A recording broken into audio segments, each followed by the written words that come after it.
Perspective économique. Honoré Benjamin Naoum.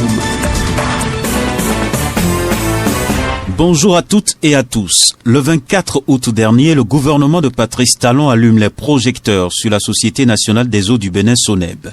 En effet, les états financiers de cette société pour l'exercice clos le 31 décembre 2014 ont été examinés en Conseil des ministres. Il ressort de cet examen que les états financiers de la SONEB tiennent la route. Le gouvernement salue les efforts et incite l'équipe dirigeante à poursuivre dans ce sens. La maîtrise des charges et l'amélioration des prestations à la clientèle ont été mises en exergue. Une communication qui contraste avec une réalité connue de tous.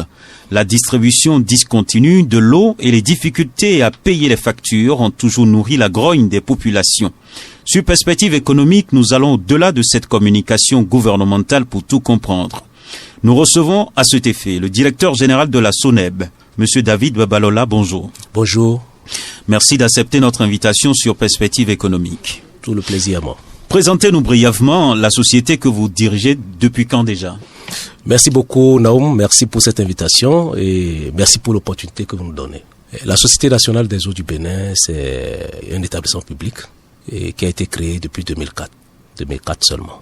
Donc cela est issu. Vous avez pris les commandes? En 2012, c'est-à-dire au mois de mai 2012.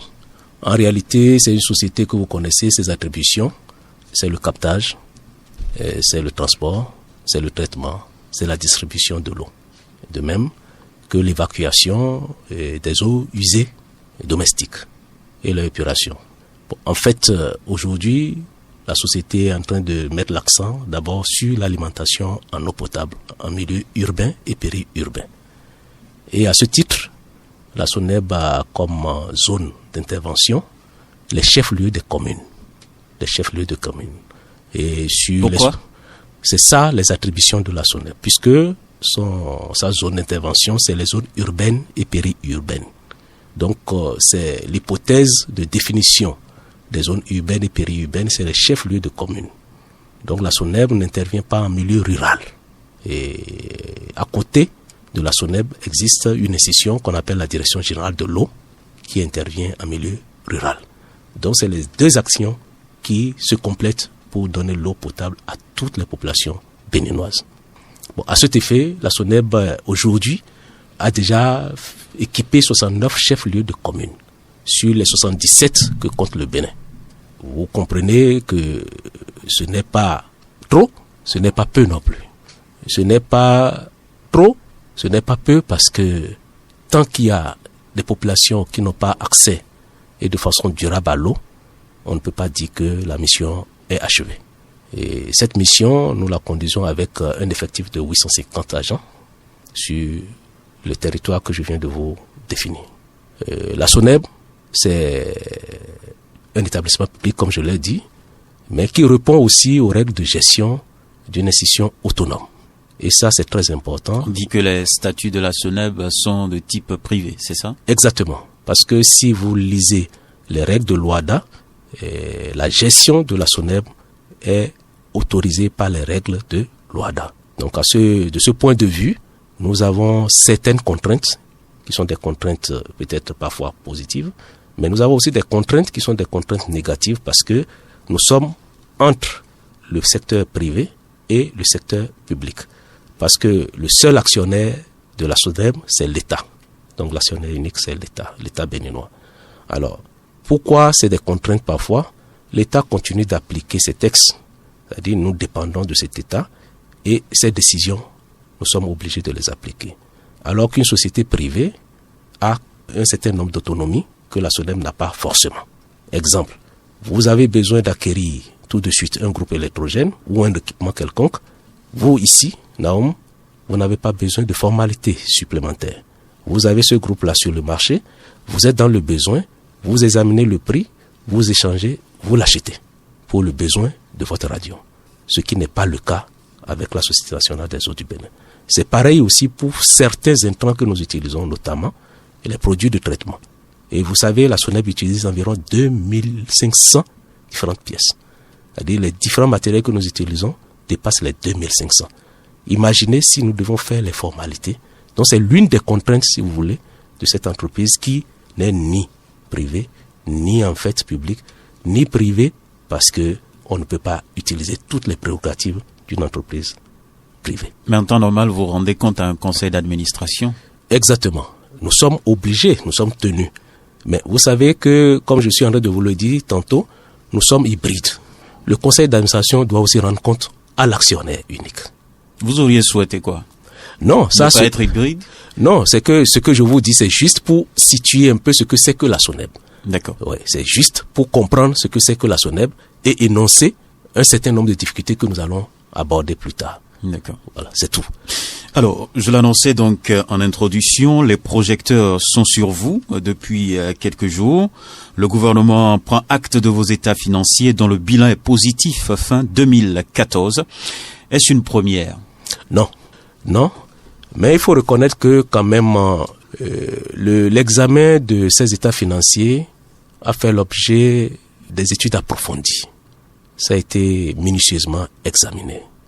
Et il faut reconnaître que l'effort qui a été fait en 2014 a boosté l'entreprise. Effectivement, depuis 2012, les états financiers sont déjà redevenus positifs. Avant, les états financiers ont été négatifs. Je parle des résultats nets. De 2004 à 2012, c'est ça? Non, pas. Il y a des années. Tous les exercices. Pas tous les exercices. Il y a des années où c'est négatif, il y a des années où c'est positif. Mais depuis 2012, nous avons quand même une constance. La constance, c'est que nous avons des résultats qui évoluent et dans le bon sens. C'est positif.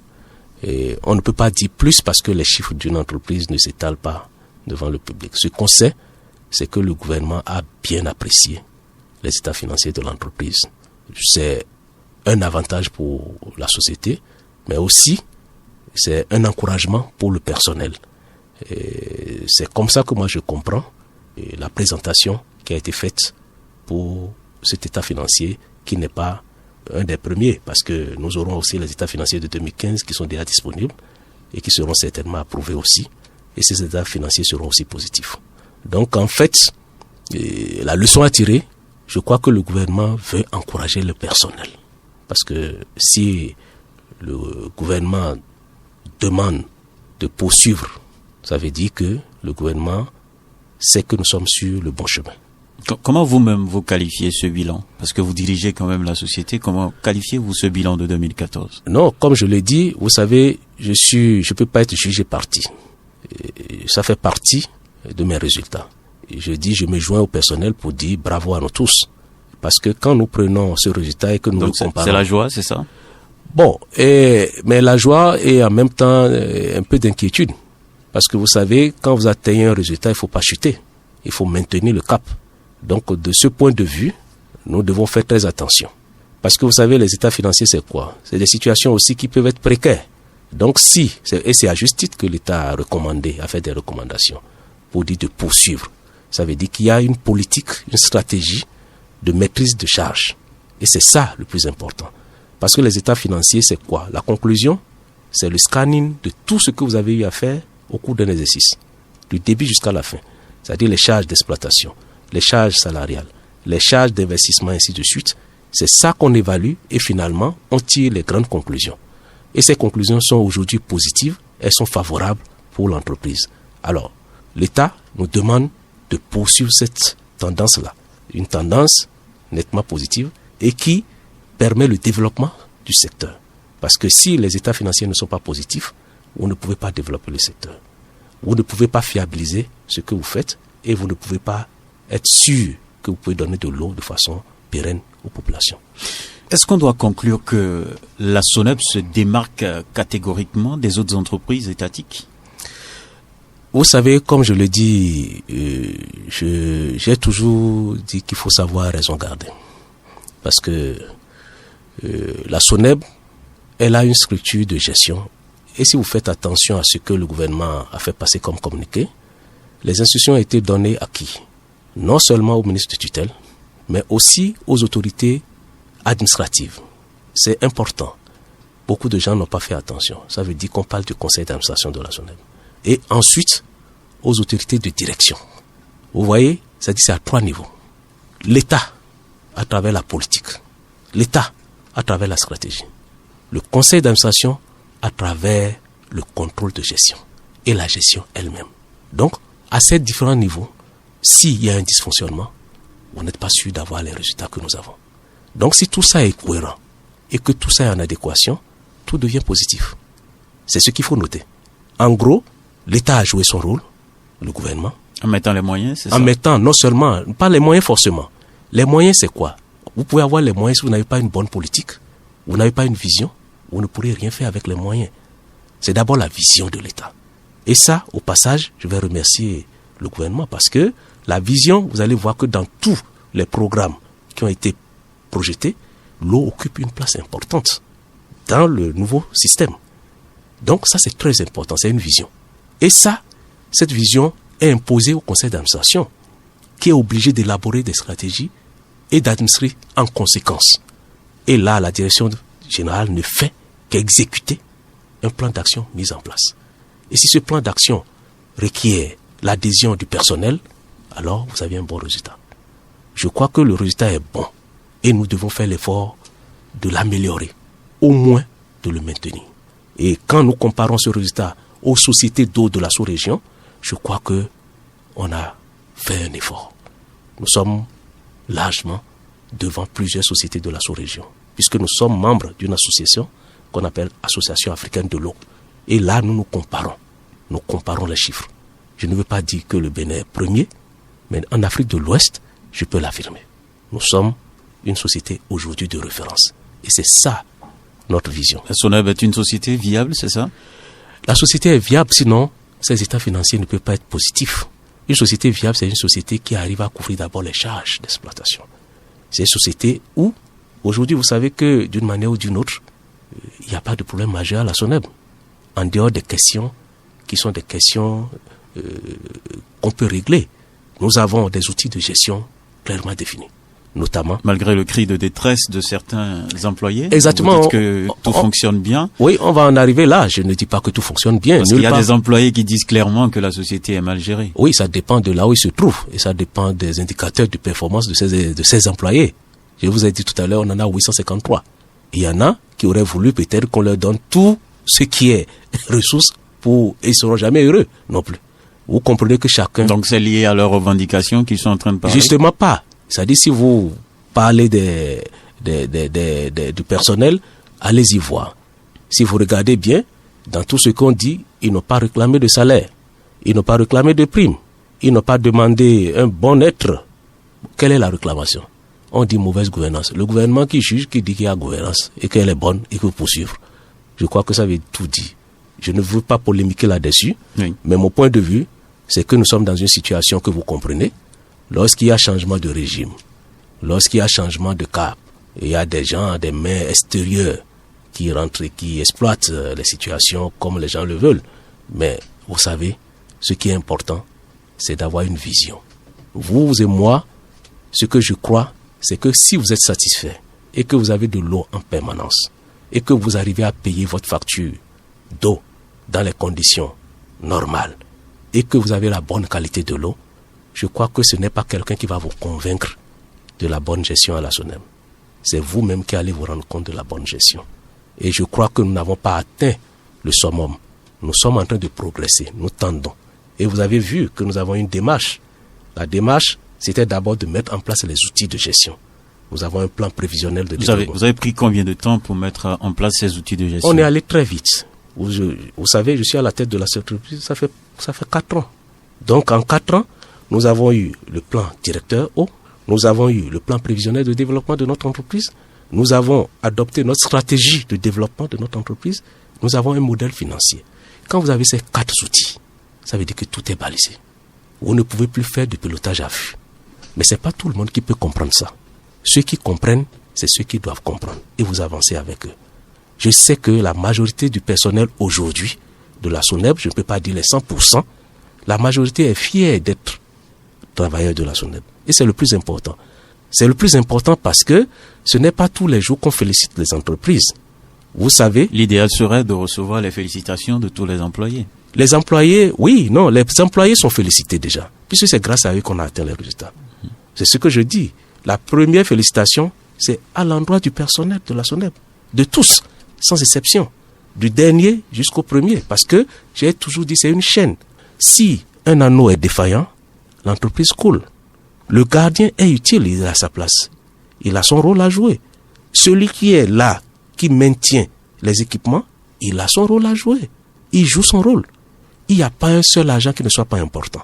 Mais ce que vous voyez ces derniers temps, c'est des agitations qui viennent de l'extérieur. Et vous comprenez mieux que moi.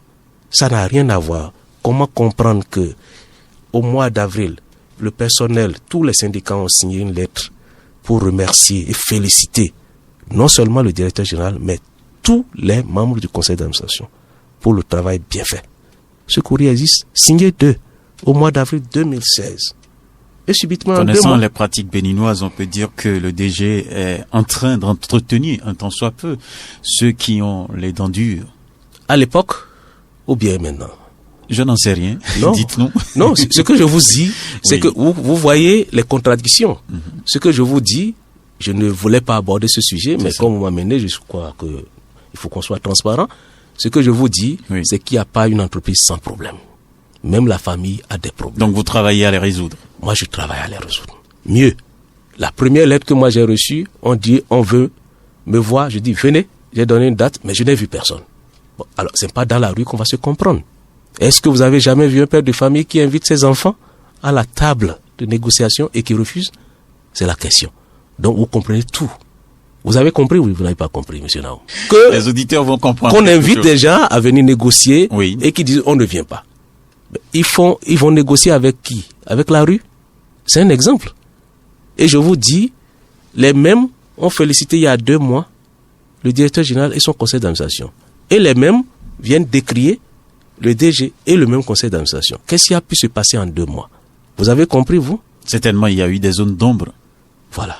Donc, c'est ça, ces zones d'ombre, vous savez, je ne peux pas connaître tout. Mais pour la vie de cette entreprise, qu'est-ce que les employés réclament en réalité? Normalement, le salaire. Mais dites-moi, et les primes? Ce n'est pas ça? Mais il n'y a ni le salaire, ni les primes, ni personne ne dit qu'on est brimé. La seule chose que j'ai lue dans la dernière lettre, on dit le DG menace et qu'il a affecté les gens. 1, les affectations ne sont pas encore sorties. 2, si affectation il y aura, c'est justement la rigueur. Peut-être ils ont eu les informations dans les coulisses. Peu importe, les affectations, c'est une punition, monsieur Naoum. Ça dépend. De quoi? De comment c'est opéré. Non, mais elle n'est pas encore opérée. Attendons qu'elle soit opérée avant d'analyser l'opération. Elle n'a pas été encore opérée. Et comment ça s'opère, si vous voulez, je vais éclairer votre lanterne. Ils ont refusé tout simplement la formule de médecin après la mort. Non. C'est dit ce que les gens disent n'est pas sérieux. Si vous voyez, en 3 jours, il y a eu 4 différentes lettres. Et signées de 4 différentes personnes. Et il y en a qui signent la première, qui se dit qu'ils sont représentants d'un syndicat. Après, ils ne signent plus la lettre qui vient, un autre vient signer. Ça veut dire quoi? La vérité, je ne vais pas l'étaler ici. D'accord. On prend note de cela, véritablement. Pour poursuivre cette émission, nous allons donc observer une pause et juste après, on va donc aborder un tant soit peu les leviers sur lesquels vous travaillez aujourd'hui pour booster donc cette entreprise qu'est la SONEB. On va faire un tour au service de l'information et on reviendra pour la deuxième partie de l'émission Perspective économique.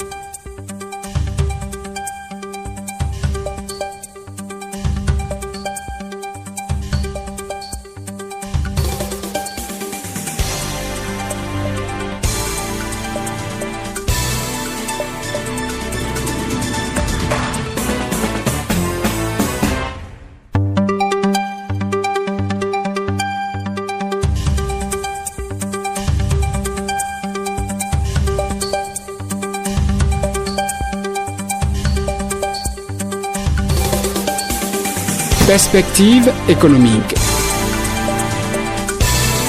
Honoré Benjamin Naoum. Mesdames et messieurs, nous sommes de retour sur Perspective économique avec notre invité, monsieur David Babalola, qui dirige la Société nationale des eaux du Bénin.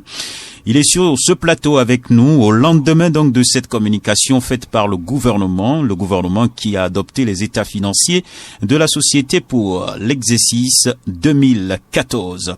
Alors, monsieur le directeur Babalola, David, dites-nous concrètement les leviers sur lesquels vous travaillez depuis un certain temps pour arriver à ce niveau de croissance. Merci beaucoup, Naoum. Je vais vous dire, le premier levier, c'est les hommes. C'est les hommes. Si vous n'avez pas un bon personnel, vous ne pouvez rien réussir. Les hommes. Nous avons très tôt compris cela et nous avons essayé de renforcer les capacités professionnelles.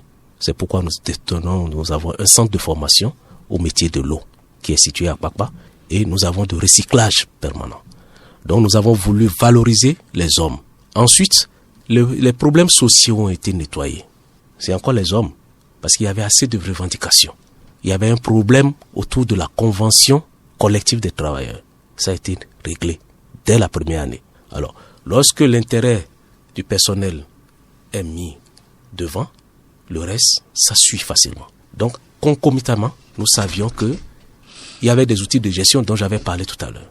Lorsque vous avez un outil comme le schéma directeur, ça veut dire que vous connaissez déjà le diagnostic. Vous avez déjà une programmation d'un plan d'investissement. Vous savez ce que vous devez faire. C'est la boussole. Il suffit maintenant d'aller vers les partenaires sérieux. Ils vous prendront aussi au sérieux. Donc, les outils de gestion dont dispose la SONEB aujourd'hui l'ont rendu crédible vis-à-vis des partenaires techniques et financiers. On ne peut pas demander un prêt aujourd'hui à la SONEB et ne pas l'obtenir parce que... Donc vous avez cette capacité de lever les ressources aujourd'hui. Exactement. Et je vais vous donner un exemple. Au plan local ou bien même à l'international? À l'international, nous sommes financés par la Banque européenne d'investissement. Ce n'est pas n'importe quelle banque. Nous sommes financés par la Banque mondiale. Nous sommes financés par la BAD, la Banque africaine de développement. Nous sommes financés par la BOAD. Ça, je crois, c'est le premier atout. Ce n'est pas à toutes les sociétés qu'on emprunte de l'argent. Et c'est parce que justement, les outils de gestion existent. Quand un bailleur de fonds vient, la première des choses qu'il demande, c'est votre bilan. Vous avez les bilans qui sont effectivement certifiés à bonne date. Bien, il regarde le contenu. Maintenant, il regarde l'organisation de l'entreprise. Dans notre cas, non seulement nous avons tout ça, mais nous avons un outil précieux qu'on appelle modèle financier, qui retrace tout ce que nous avons et qui permet d'injecter le montant de prêt que nous recherchons et de voir comment la société va se comporter. Vous comprenez ce que je veux dire? C'est-à-dire nous injectons dedans comme un logiciel le prêt, si c'est 10 milliards que nous recherchons, et le bailleur regarde déjà comment l'entreprise va se comporter dans les 5 ans, dans les 10 ans, ainsi de suite. Donc c'est un outil merveilleux, c'est un atout. La stratégie que nous avons, le plan directeur que nous avons, maintenant nous avons un contrat plan État-SONEB. Quand un bailleur de fonds prend ça, qu'il voit tout ça, et qu'il fait le point sur les rapports que nous présentons annuellement, le rapport de gestion sociale et économique de l'entreprise financière aussi, je vous jure, nous n'avons pas du mal à vraiment décrocher les financements. Alors, mais ces financements, il faut les rendre aussi en adéquation avec notre capacité d'absorption. Et c'est ce que nous essayons de faire. Et pour voir les chiffres, vous allez voir que ces 5 dernières années, nous avons eu plus de 26 points dans le taux de desserte. Mais je sais que ça ne dit pas grand-chose au Béninois lambda. Mais c'est des points de repère. C'est-à-dire qu'on dise que nous sommes passés en 2000, je dis de n'importe quoi comme ça. Disons 2010, nous étions à un taux de décette d'environ 66-67%. Et qu'aujourd'hui nous sommes à 82-84%. Mais c'est énorme comme progrès. Mais pour le Béninois lambda, il se dira de toutes les façons, moi je n'ai pas l'eau. Et il aurait raison. Mais le progrès est là. Pour ceux qui le savent, les indicateurs sont là. Donc c'est pour vous dire que nous n'avons pas fait de la magie. Nous avons respecté en fait les règles élémentaires de gestion d'une entreprise, notamment mettre l'accent sur les hommes, avoir des outils de gestion dont je viens de parler et faire maintenant la mise en œuvre. Alors, ce qui est spécial à la SONEB, c'est que tout responsable a un contrat qu'on appelle le contrat d'objectif et de performance avec le directeur général. Dans combien d'entreprises vous avez ça au Bénin? Naoum, tu n'es pas directeur parce que tu es mon ami. Tu n'es pas directeur à la SONEB parce que tu es mon frère. J'ai un contrat avec toi. Il y a des attentes. Il y a des indicateurs d'évaluation. Je les évalue tous les mois. Je les évalue par trimestre, et je peux t'appeler pour dire, écoutez, vous n'avez pas atteint les 100% le premier mois, vous vous justifiez. Le deuxième mois, vous échouez. Le troisième mois, je vous dis, choisissez un autre poste. Vous n'êtes plus efficace. Combien de gens font ça? Combien de gens le savent? C'est le secret du succès. Il n'est pas un secret.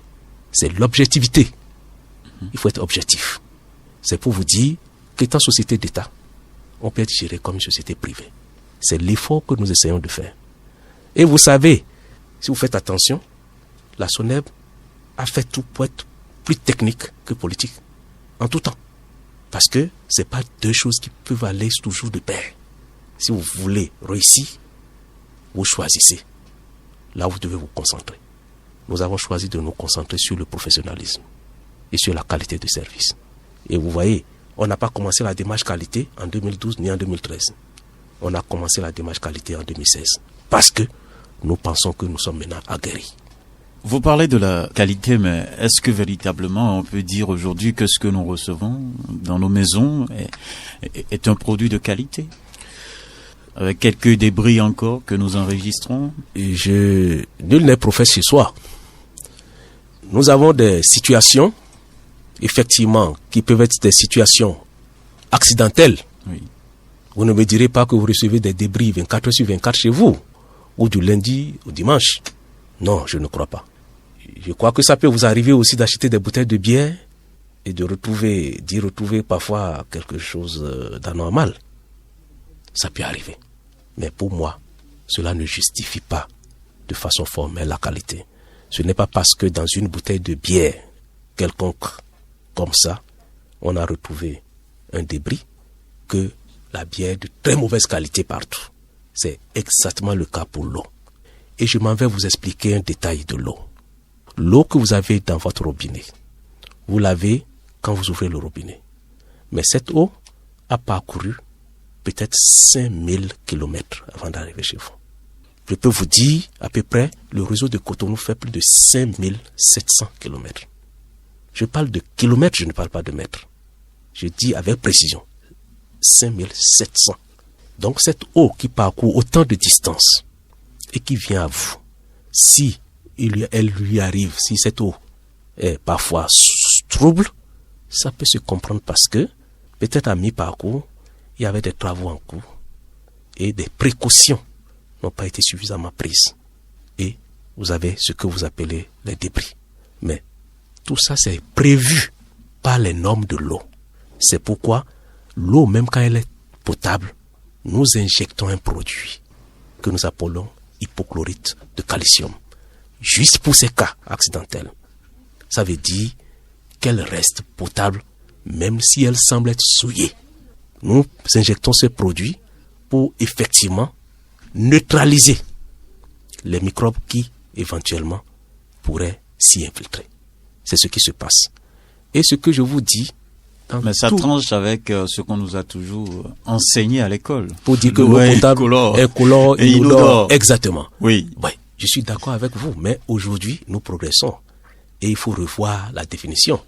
Parce que, c'est-à-dire, l'eau distillée n'est pas une eau potable non plus. Elle est pourtant incolore, inodore, ainsi de suite. C'est-à-dire, il y a beaucoup de choses. Si l'eau peut être potable, ça dépend de là où on est. Nous ne parlons plus de la potabilité en termes de définition académique. C'est beaucoup plus en termes de normes de l'OMS. Nous avons ce qu'on appelle les recommandations de l'Organisation mondiale de la santé. Il y a des paramètres qu'on doit retrouver dans l'eau pour qu'on dise que cette eau n'est pas nuisible à la santé. Et c'est de ça qu'il s'agit. Alors, aujourd'hui, dites-nous clairement, quelles sont les capacités de votre société, la SONEB? Les capacités réelles. Vous savez, la capacité réelle, ce n'est pas moi qui vais le dire, vous le constatez, nous n'avons pas la capacité de couvrir tous les besoins des populations, de façon générale. Mais ce que je peux vous dire, c'est l'espoir et l'espérance. Si, en 5 ans, nous avons pu faire plus de 15 points d'effort, et que le gouvernement actuel demande qu'en 2021, l'accès universel à l'eau, alors, ça veut dire que nous allons nous étaler là-dessus. Et ça, je peux vous dire que nous avons tous les moyens pour y arriver. Les contraintes, c'est des contraintes qui sont connues. Les solutions existent. Et je crois que le soin est laissé à la haute autorité pour que cette décision soit prise. D'ici quelque temps, j'allais dire, moi je suis plus ou moins convaincu que le Bénin sera cité parmi les meilleurs pays en matière d'accès à l'eau potable. Déjà que, actuellement, beaucoup de pays veulent s'inspirer de notre stratégie, de notre vision, de notre politique. Tous les jours que Dieu fait, nous avons des visites des autres pays pour le benchmarking. Parce qu'ils se disent, le Bénin est en avant. Vous n'êtes pas sans savoir que nous sommes parmi les rares pays à avoir atteint les objectifs du millénaire, au moins pour l'eau potable. Je suis d'accord avec vous qu'il y a des gens qui n'ont pas d'eau. Mais cela ne veut pas dire que la situation est catastrophique. Elle l'est peut-être quelque part, mais ailleurs, elle s'améliore quand même de façon progressive. Alors, M. Babalola, à côté de ces prouesses dont vous parlez, on sait très bien que vous avez des châteaux qui ne sont pas remplis d'eau, qui sont vides. Il y a une discontinuité qu'on observe tout simplement parce que vous avez par moments des châteaux qui sont vides. Vous avez parfaitement raison. Vous avez parfaitement raison, mais je vais vous expliquer cela de façon technique, et très simple et bien compréhensible. Vous savez, l'eau a une contrainte majeure, c'est l'énergie électrique. La raison facile. Ce n'est pas, pour vous c'est facile, mais quand je vais vous expliquer, vous allez comprendre que ce n'est pas si facile que ça. Un système d'alimentation en eau potable, je vous ai dit tout à l'heure, ça ne vous a pas touché. J'ai senti que ça ne vous a pas touché le cœur, que l'eau qui vient chez vous parcourt 5400 km avant d'y arriver. Ça ne vous a rien dit. Ça devait vous dire quelque chose, parce que si l'eau parcourt une distance, avec quoi elle parcourt ça? Ce n'est pas d'elle-même. Il faut injecter une pression. Voilà. Et l'injection de la pression, c'est justement l'énergie électrique. C'est l'intrant le plus important. Et cet intrant, on doit en avoir de façon permanente dans tous les sites de production d'eau, notamment au niveau de nos forages. Au niveau du forage, nous produisons l'eau. Au niveau du transport, il faut de l'énergie pour transporter l'eau. Au niveau des stations de traitement, il faut de l'énergie pour les traiter. Il faut de l'énergie pour remonter l'eau vers les châteaux. Malheureusement, parfois l'énergie est disponible, mais malheureusement, elle n'est toujours pas de bonne qualité. Quand la tension n'est pas bonne, nos équipements ne répondent pas. Ça devient silence radio. Pourquoi? Parce que si les équipements doivent répondre dans les conditions d'énergie défavorables, vous allez les griller, vous allez les endommager. Donc c'est calé comme ça. Mais ce n'est pas le seul problème, je suis d'accord avec vous. Mais c'est la solution, c'est-à-dire pour moi c'est le problème le plus grave. Ce n'est pas le seul. Parce que il y a des zones où effectivement nous n'avons pas la capacité suffisante pour alimenter. C'est-à-dire l'eau disponible n'est pas suffisante pour couvrir les besoins. C'est dû à quoi? C'est dû à beaucoup de choses. D'abord, les équipements installés sont devenus vétustes. Et ça, c'est-à-dire on n'a pas les moyens de faire tout à la fois. Je peux citer certaines localités. À Bomé-Boécon, c'est des problèmes, c'est un calvaire. Savalou, c'est un calvaire. Parakou, aujourd'hui, avant qu'on initie ce projet, c'était un calvaire. Donc, il y a des localités comme ça, où les équipements qui sont installés, c'est peut-être pour 8000 personnes, même Djougou. Mais les populations de Djougou sont aujourd'hui passées des équipements qui étaient installés pour alimenter 8000 à 12 000 personnes, doivent alimenter 60 000. Qu'est-ce que vous pouvez faire pour couvrir ces besoins? Ce n'est pas possible. Ici, à Cotonou, c'est que nous avons parfois la mémoire courte. Ici, à Cotonou, avant, mais il y a des citoyens qui continuent de se réveiller à 2 heures du matin pour pouvoir avoir de l'eau. J'en viens, c'est ce que je vous disais. C'est un calvaire carrément. Oui, mais c'était un citoyen. Mais il y avait la majorité des citoyens qui se levaient à 0 heure. C'était ça. C'est là l'effort qui est fait. C'est-à-dire, avant, tout à Kpakpa se levait à 0 heure. Tout. Sans exception. Mais aujourd'hui, c'est peut-être après PK10. C'est le progrès, ça. L'autre chose, la zone de Godomé pour aller vers Baou là-bas. Mais ceux qui vivent là-bas aujourd'hui, ils ont oublié que l'eau peut disparaître. Vérifiez. Nous faisons des enquêtes de satisfaction. Pourquoi? Parce que, effectivement, le projet qui a été réalisé, il y a un château nouveau qui est chez eux et qui se remplit régulièrement. Parce que nous avons des équipements qui sont normalisés où il y a de secours. Mais nous ne pouvons pas mettre les secours énergétiques partout. Parce que tout ça se ressent aussi sur le coût de l'eau. Vous ne pouvez pas produire de l'énergie thermique pour produire de l'eau et vendre ça au coût actuel. Ce n'est pas possible. Tout ça, c'est les contraintes majeures. Donc c'est pour ça que vous n'investissez pas dans l'achat des groupes électrogènes pour pouvoir donc gérer les fluctuations énergétiques. J'ai à Cotonou plus de 45 groupes, mais j'ai un besoin de plus de 80 groupes. Vous pouvez répondre maintenant. Est-ce que je n'investis pas? La question, c'est d'investir de façon... Vous êtes à mi-chemin. Je ne suis pas fait pour investir à 100%. On parle de secours. Le secours ne peut pas être... Je ne peux pas me substituer à une société de production énergétique. Ce n'est pas une bonne gestion non plus. Vous, ici, vous avez un groupe qui prend. C'est un relais. Vous ne voulez pas vous transformer en producteur d'énergie électrique, c'est ça. Ce n'est pas possible. D'abord, ce n'est pas votre mission. Ce n'est pas ma mission. Ce n'est pas ma mission. Ma mission, c'est de donner l'eau potable. Mais je ne peux pas dire, parce qu'il n'y a pas d'énergie, je ne donne pas l'eau potable. Alors, il faut du secours. Et ce secours doit être quand même normalisé. C'est-à-dire conforme à la capacité de l'entreprise à supporter ces charges-là. Un groupe électrogène, ce n'est pas que l'investissement. C'est des charges en plus.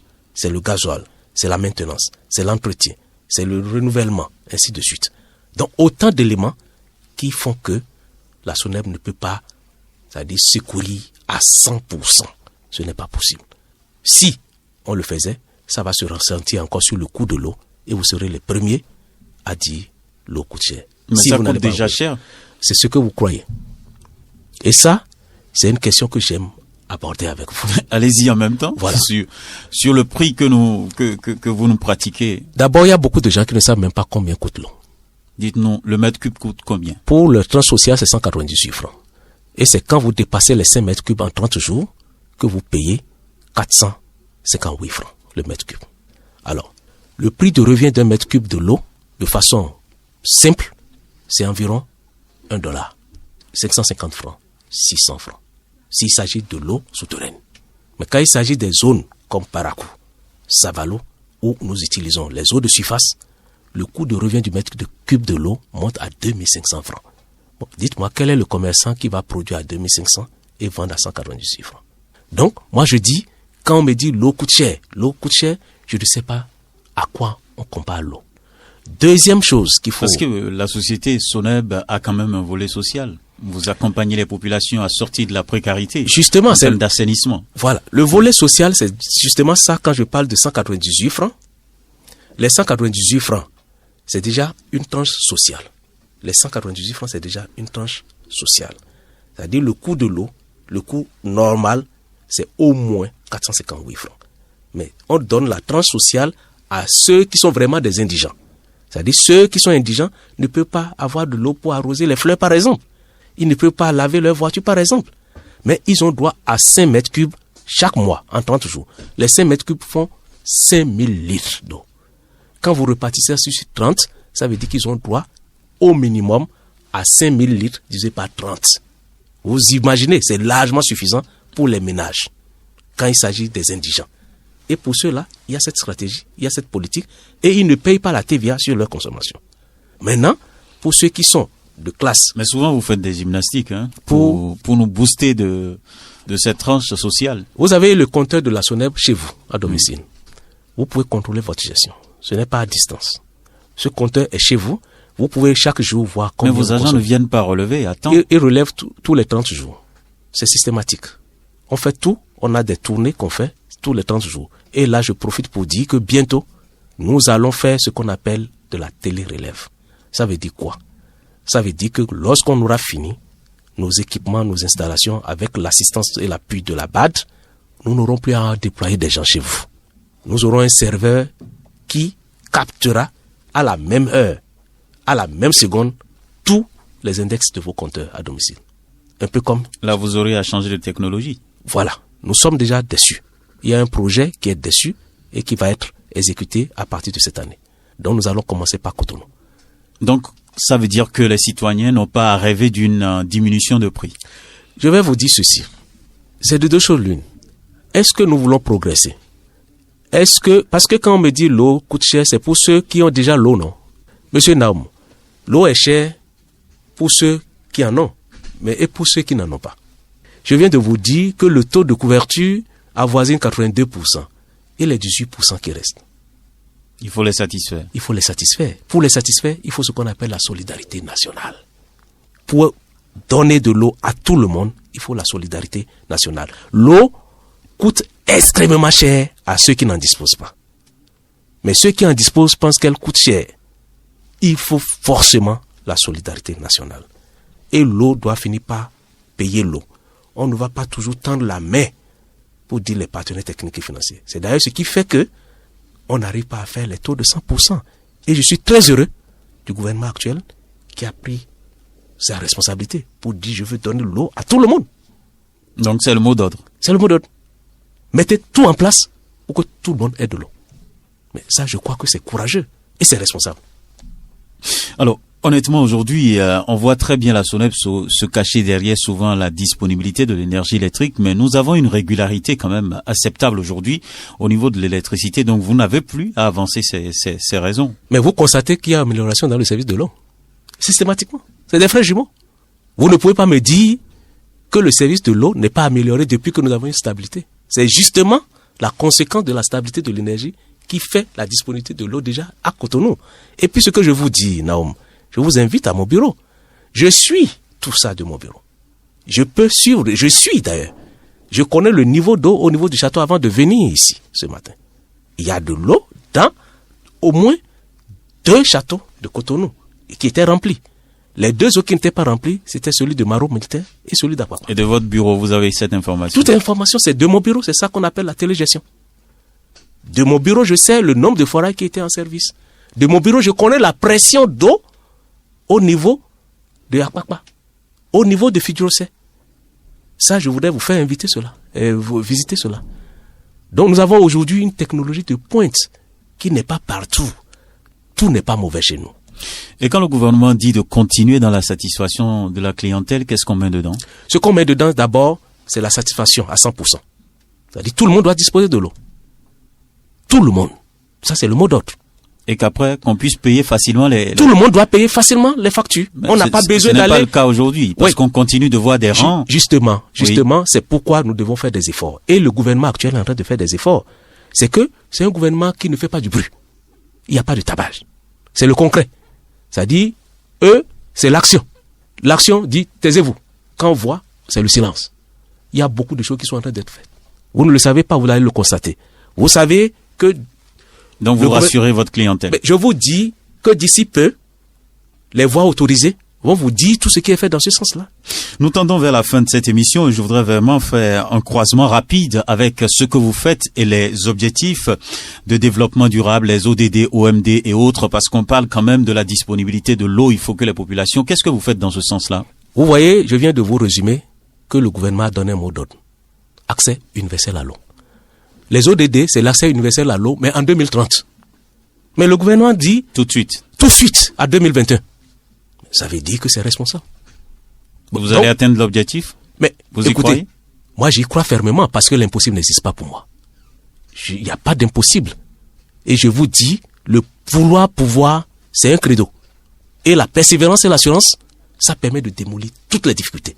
Nous luttons pour ça. Votre mot de fin pour clôturer cet entretien? D'abord, c'est vous remercier. Et de vous dire une fois encore merci pour cette occasion que vous me donnez pour la toute première fois. Parce que je ne suis jamais passé à votre radio. Je vous remercie. Et je remercie aussi les populations béninoises pour leur patience. Et j'attire l'attention de ces populations sur le fait que le gouvernement actuel vise très loin pour leur satisfaction. C'est la grande préoccupation. C'est le premier message. Aux travailleurs de la Société nationale des eaux du Bénin, je leur dis d'abord merci et félicitations. Parce que, à juste titre, le gouvernement a apprécié leur effort. Mais on ne va pas s'arrêter en si bon chemin. C'est un défi pour nous. Nous devons aller plus loin. Et tout est possible. Nous allons gagner le pari. Je vous remercie. Merci à vous. Merci à vous, Monsieur David Babalola. Vous dirigez la Société nationale des eaux du Bénin. Vous êtes sur ce plateau pour nous parler un tant soit peu de la vie de votre société dont les états financiers ont été reconnus et validés, bien entendu, par le gouvernement de notre pays. Vous demandez, bien entendu, aux citoyens de ce pays d'attendre quelques mois. Ils auront donc à assister à de bonnes résolutions au sein de cette société pour apporter plus de satisfaction. Mesdames et messieurs, auditrices et auditeurs de Soleil FM, merci également pour votre attention et prenez du plaisir à nous suivre sur Soleil FM.